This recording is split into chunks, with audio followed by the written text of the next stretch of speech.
Guys mirror of common error से आज हम लोग पहुंचे हैं सेट नंबर 77 पर, जो कि है आपका BSRB Jaipur bank clerk exam 1997 में आया हुआ। आज सुबह 8 बजे इसकी वीडियो नहीं दे पाया, थोड़ा सा शेड्यूल बिगड़ा। मैंने सुबह 8 बजे आज क्लोड टेस्ट आपको दिया यहाँ, अब आपको उसकी वीडियो दे पा रहा हूँ मैं। कह रहा है कि we have been trying to eradicate poverty but our efforts have got only limited success.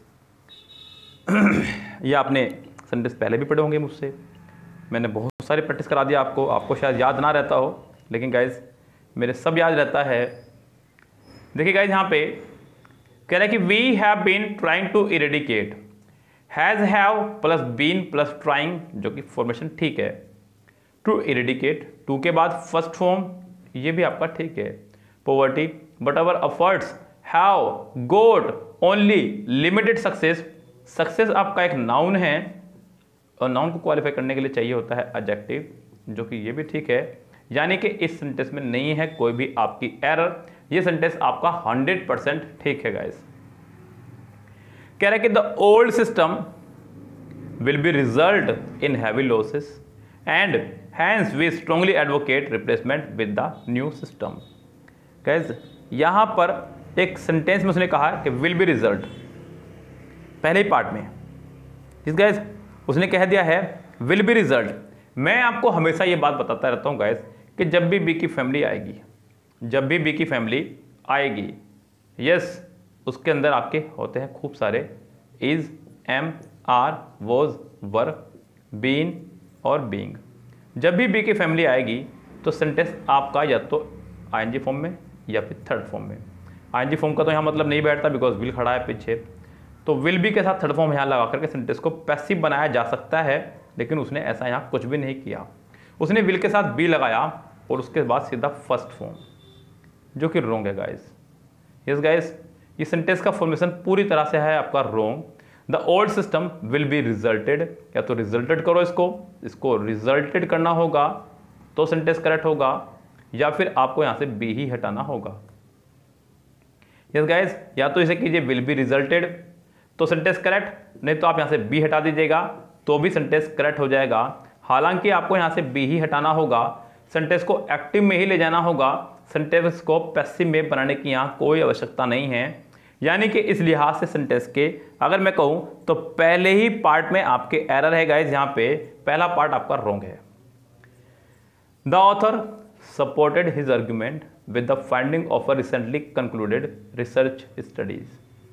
The author supported, subject के साथ second form I, sentence past में चल रहा है, अभी तक तो कोई यहाँ पे दिक्कत है नहीं।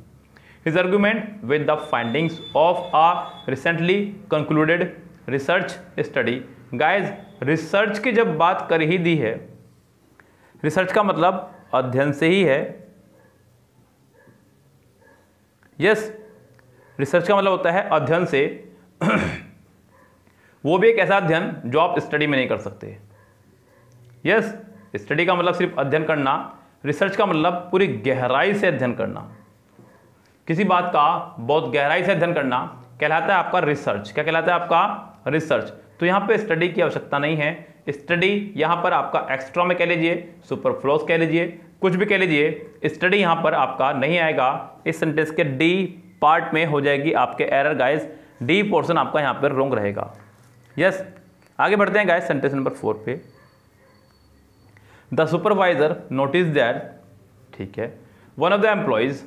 देखिए यहाँ अलग अलग बुक्स अपना अलग अलग तरीके से अपना बताती रहती हैं, बच्चों को बेवकूफ़ बनाती रहती हैं। खूब सारे टीचर्स को देखता हूँ मैं सोच रहा हूँ कि कर क्या रहे हैं वो लोग, इतने साल से अंग्रेजी पढ़ा रहे हैं तो क्या मतलब रट्टा रटाया पढ़ा रहे हैं, बुक से देख देख करके अपना दिमाग नहीं लगाया। वो कहेंगे one of, some of, either of के बाद हमेशा सिंगुलर नाउन आता है, प्लूरल नाउन आता है, सिंगुलर वर्ब आती है। अरे इतना क्यों रुला रहे हैं बच्चों को? प्रेपोजिशन के बाद वाले को कट करना सीखें बच्चे, आप प्रेपोजिशन के बाद वाले पार्ट को कट करना सीखिए।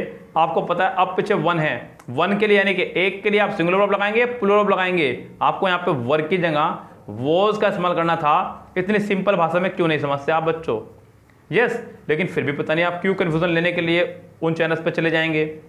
एक अच्छा पोर्शन आपको जहाँ मिल रहा है आप वहाँ नहीं टिकते, लेकिन जहाँ अच्छा पोर्शन नहीं आपको रुलाया जा रहा है आप वहाँ जाकर टिक जाएंगे। Since most of the urban people have been lived in polluted areas, they suffer from 7 diseases caused by pollution. का यहाँ पे सेंटेंस का पोर्शन देखिएगा, परफॉर्मेंस देखिएगा इसका। Since most of the urban people, देखिए गाइस यहाँ पे मोस्ट के बाद में अनकाउंटेबल और काउंटेबल दोनों ही नाउन आ सकते हैं। काउंटेबल के साथ में प्लूरल वर्ब, अनकाउंटेबल के साथ में सिंगुलर वर्ब। यस, तो यहाँ पे वर्ब की अगर मैं बात करूँ तो सेंटेंस ठीक है। Most of the urban people have been lived in polluted areas, they suffer from 7 diseases. लेकिन गाइस यहाँ पे जो सेंटेंस का सब्जेक्ट है वो है आपका डूअर। क्या है आपका? डूअर। रिसीवर सब्जेक्ट नहीं है तो सेंटेंस आपका पैसिव नहीं बनेगा। आपको सेंटेंस को सिंपल एक्टिव रखना है। एक्टिव सेंटेंस बनेगा आपका। यहाँ हैव बीन लिव्ड कहना पूरी तरह से होगा गलत। आपको यहाँ पे सिर्फ और सिर्फ वर्ब की फर्स्ट फॉर्म लगानी है।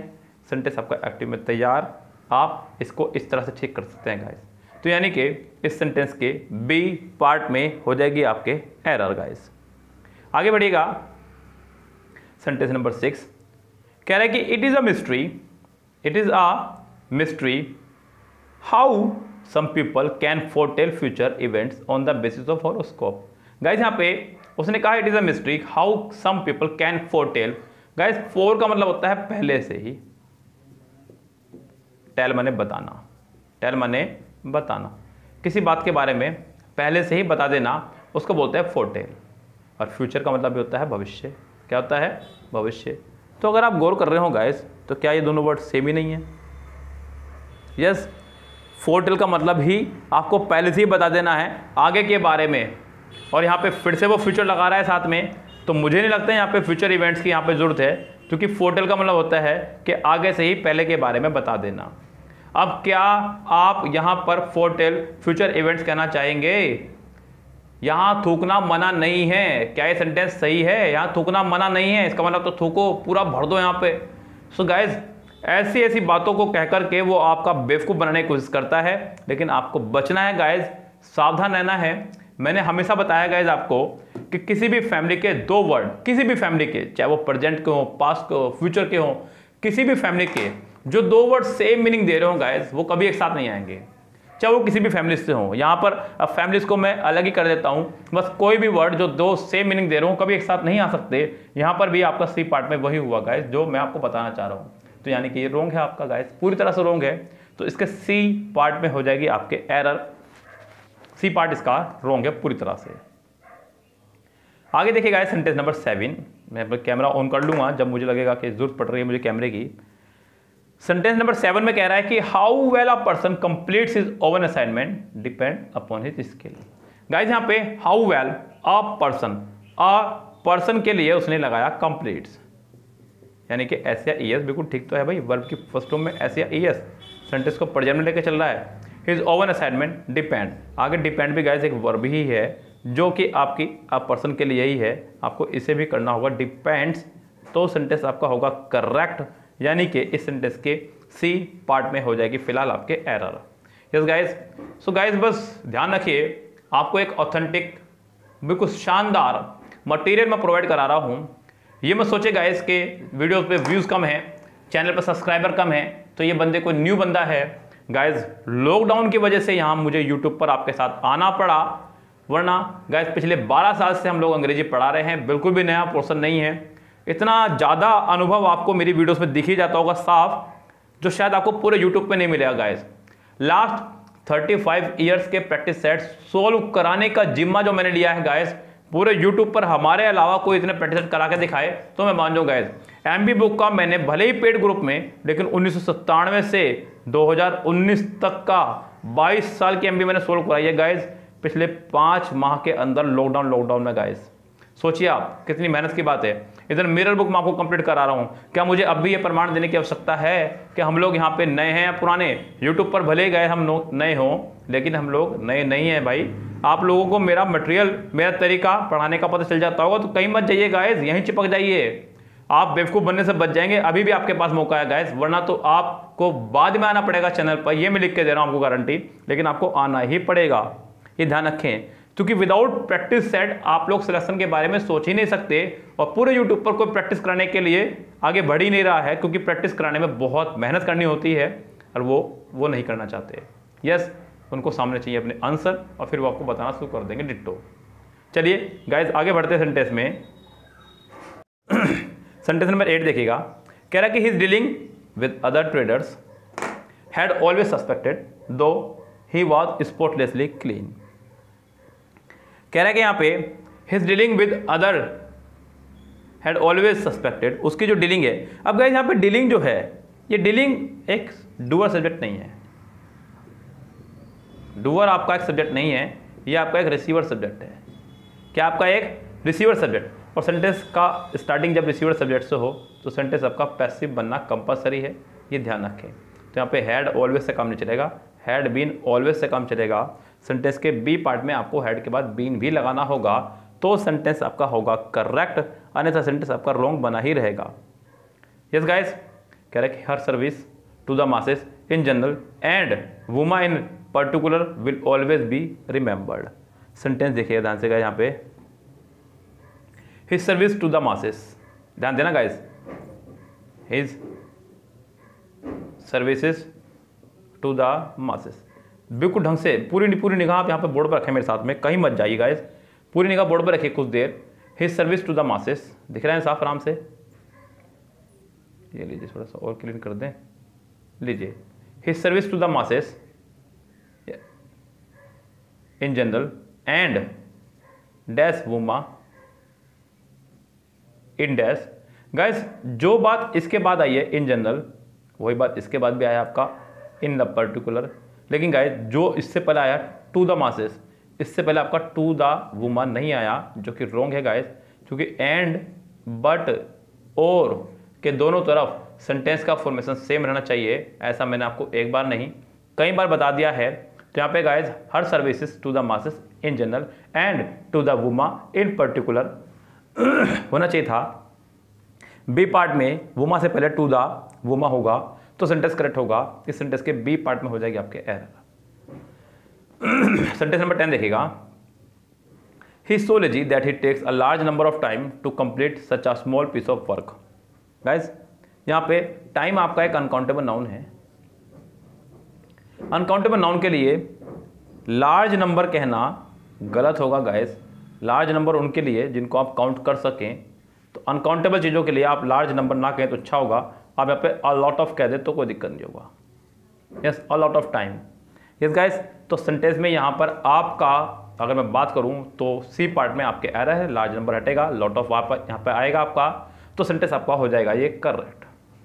So guys mirror of common error से आप लोगों ने आज करा सेट नंबर 77 बीएसआरबी में ही आया हुआ। ये बीएसआरबी बहुत तगड़ा और बहुत ही बड़ा डिपार्टमेंट जो आपके बहुत ज़्यादा काम आ रहा है, बहुत सारे सेट आपको दे रहा है गाइज लगातार। सो बच के रहिए, इससे सावधान रहिएगा गाइज। यस, एक अच्छा सिलेक्शन अगर आपको लेना है तो आपको प्रैक्टिस करनी ही होगी। ये बात मैं आपको बार बार दोहरा करके तोते की तरह बता रहा हूँ गाइज, लेकिन आप फिर भी नहीं समझ पा रहे हैं तो इसमें अब मेरा फॉल्ट नहीं है। एग्जाम से कुछ दिन पहले जब आप चैनल पर आएंगे और फिर आप सोचेंगे गाइज कि मुझे चैनल पर पहले आ जाना चाहिए था, पछताओगे गाइज। पहले ही आ जाइए, अभी भी आपके पास 2 महीने हैं लगभग, बहुत कुछ हो सकता है। जुड़ जाइए साथ में फटाफट से। मत कीजिएगा वीडियो को लाइक आप गाइज, मत कीजिएगा चैनल को सब्सक्राइब। मैं आपसे नहीं कह रहा हूँ कि आप चैनल को सब्सक्राइब कीजिएगा, वीडियो को लाइक कीजिएगा। आप कम से कम अपना फायदा तो कर लो गाइज। मेरा फायदा अगर नहीं करना है तो यहाँ तो आप अपना फायदा भी नहीं करना चाह रहे हैं। तो गाइज कम से कम इतना काम तो करें, आप अपना फायदा तो देखें। आप तो अपना फायदा नुकसान नहीं देख रहे, मेरा तो बहुत दूर की बात है। चलिए फिलहाल गाइज मैं तो चलता हूँ, फिलहाल मिलता हूँ आपसे नेक्स्ट वीडियो के साथ में। Goodbye, have a nice day.